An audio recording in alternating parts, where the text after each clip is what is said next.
gets away with it, he wants to, they want to keep a clean slate until he declares he's running for re-election. And so that's what they're going to do. Tell that to the Russians. I mean, he can't do it. You're president of the United States. It's not up to you to have a clean slate. You're not running for office. You're in office. Right. You have the job. He can do what he wants. No, but it's not acceptable. And it should never be acceptable. By us. Well, is it acceptable to you? Are you okay with that? Turning your back on the press?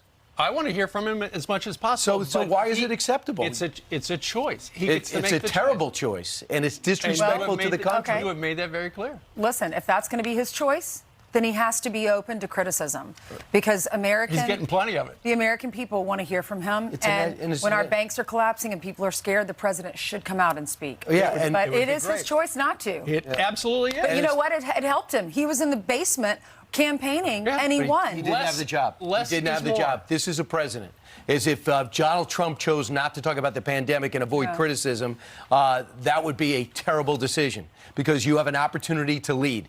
The Russians just shot a $50 million Predator drone out of the sky, and they're trying to fish out the cutting-edge technology. And he doesn't feel compelled to talk about it?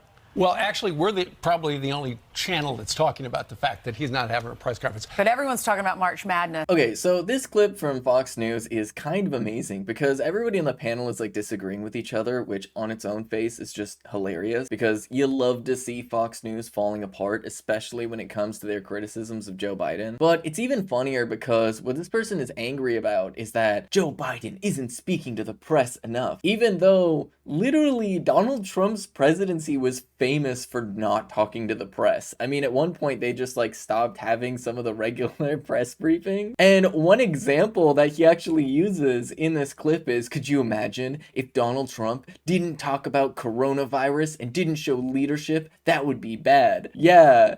That would be bad, wouldn't it, if Donald Trump maybe didn't talk about coronavirus for like the first 3 months since it was detected. That would be bad if that happened. I wonder, somebody should go check it out to see if that exact thing literally happened. But instead, he's just mad about Joe Biden not actively speaking about a drone being taken down. And it's just like, there are way more important things happening than a drone being taken down right now. A. B. Most Americans really would just rather not the United States be constantly invested in every single war around the world. Like, I don't know. We just don't really care about defense contractors making a lot of money. And it would be really, really nice if the United States stopped actively putting gasoline on fire. So maybe constantly talking about war stuff isn't really the best strategy for the President of the United States of America. But within all this is just revealed this like conflict that exists where they try to criticize Joe Biden for doing things that Donald Trump did even more. And this leads to this tension where some of the hosts are like, well, you know, I don't want to say something that would apply to Donald Trump too. And like just this internal conflict and a little bit of cognitive dissonance stemming from like the obvious hypocrisy that Fox News is constantly bathing in. But I think this is emblematic of something that's happening at Fox News more broadly, which is the conflict between the sort of Ron DeSantis camp and the Donald Trump camp, where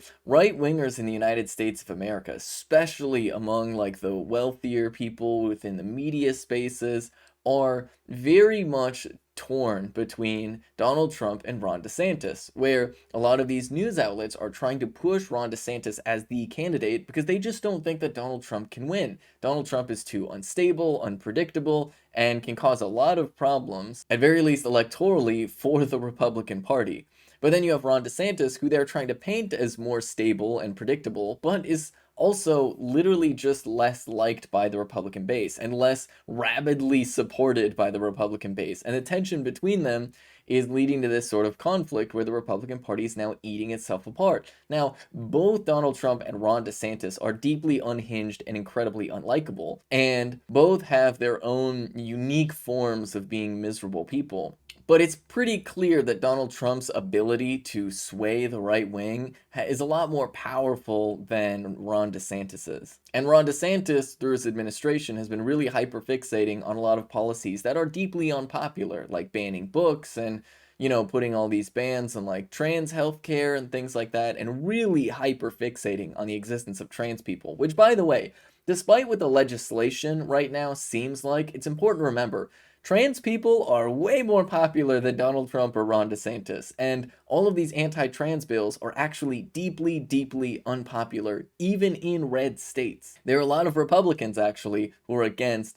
these anti-trans bills because they think that it's needless to just ban healthcare for trans people. I know, what a shocker. And so the Republican Party is fully leaning into this deeply alienating, unhinged tactic of hyperfixating on queer people, and they can't decide between whether or not they want Donald Trump or Ron DeSantis. They've got this cult of personality versus somebody who's trying and seemingly failing to form a cult of personality and pushing for a pretty extreme fascist agenda. And this conflict has made its way to Fox News. This conflict has made its way all throughout the Republican Party. And we can hope that this means electoral failures are in the future for the Republican Party, but that will fundamentally depend on the Democrats actually growing just a little bit of a spine to do what is necessary to stand up for queer people, to push against these anti-trans laws, and vehemently stand in support of trans people, and really just hammer down the point that the Republican Party today, and outlets like Fox News, have just completely gone off the deep end and are so disconnected from reality